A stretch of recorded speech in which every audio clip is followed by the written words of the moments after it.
waxa uu la sheekaystay ninkii martida ahaa habkuu ganacsato habkuu u shaqaysto waxaasoo dhan siduu meeshii inankii ula sheekaysanayey ayuu meeshii ku gamay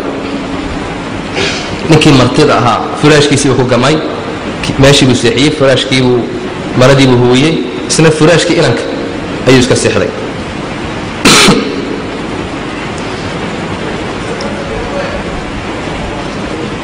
odaygii ayay islaantiina meel bay wada fadhiyaan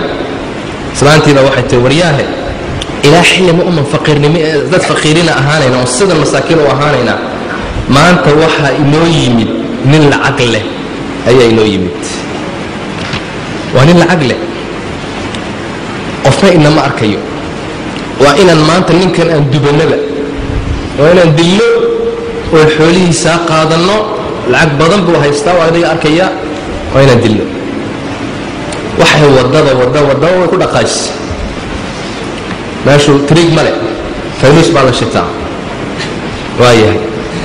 adigii isaga dhinacaasaad seexisay inankaa iga dilin bay tiri adigii martidana dhinaca seexiyey bahal faasu soo qaatay idna way daba socotaa waa sak dhexe dee wuu bilaabay intuu iskor taagay madax mana arkayo madaxiisii markuu yaro ogaaday yuu ku dhuftay waa qisa runa xaggiibuu ku dilay qayladii iyo wixiibu ninkii martida ahaa sara kacay tiriigii iyo wixii baa la shiday kii martidii meesha fadhiyo kay dileenba waayo waa musiibo maxay samayn labadiiba meeshii bay ku suuxeen labadiiba isagaa bilaabay inuu biyo ku rusho uu maxaa dhacay maxaa inankii nagu disheen walaa yaxiiqu makru sayi ila biahli xumaantu adigu may kugu noqon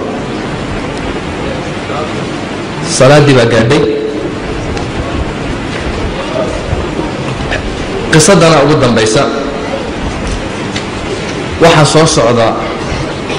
maalinkii afriil ay ciyaalku beenta sheegayeen ayaa soo socda maalinka ayaa beenta xalaaleeyey been xalaali ma jirto been xalaali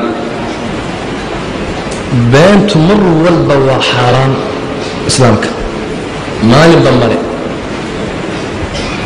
beentu mararka qaarkood qof bay dilaysa islaamba inan qurata ayay lahayd inankaygii ayay jaamacadda u dirtay mar walba way ka fikirtaa inankaygii xilmu soo noqon waa inankaasoo qurata waxay leedahay ogow mar walba waxay ku fikirtaa xilmu inankaygii ii soo noqon ayay ku fikirtaa waa u xistay inankayga axmed baa la yidhaahdaa laakiin waqtigii baa soo dhow soo noqonayey way faraxsan tahay iyada oo sidaa ugu xiistay oo faraxsan oo waqtiguu imanayay telefoon baa markuu ciyada way ordaayo ma axmed baa bay tidhaahdaa sak dhexoo telefoon u yimid telefoonkii bay qabatay alo ma axmed baa xillimaad imanaysaa waa wiil yaroo la kaftamaya waxa uu ku yidhi waxay ku tiri wa'ayo waxa uu ku yidhi inankaagii axmed baabuur baad jeeday oo wadhintay oo ka yar islaantu ka nixinayaa islaantii meesha ku dhacday way dawaqday dhakhtarkaa loo qaaday jajabkaa la geeyey meeshii baa loo qaaday dhakhtarka dhakhtarkii muddo taalay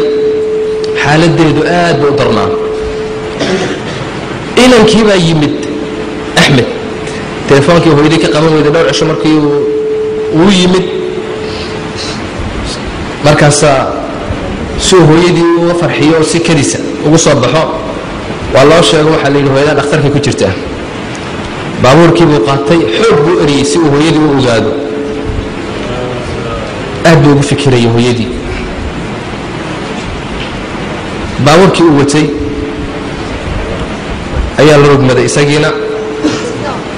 wuu dhintay. dhakhtarka ayaa isagiina loo qaaday.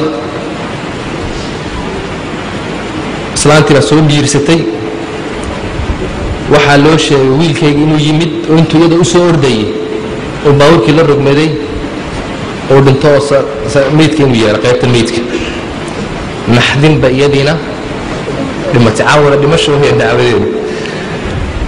intaa caawal noogu ekaado been ma jirto bannaan. been bannaani ma jirto. maalin la beneeyey ma jirto. beentu waa xaaraan, waa xaaraan. dembiguna wuu kaa daba iman. adiga hadda ku qabsan waayo, adiga iyo awlaadaada iyo tafiirtaada dambuu ku qabsan. wajazaakum allahu khayran wsala allahu calaa sayidina moxamed. wassalaamu calaykum.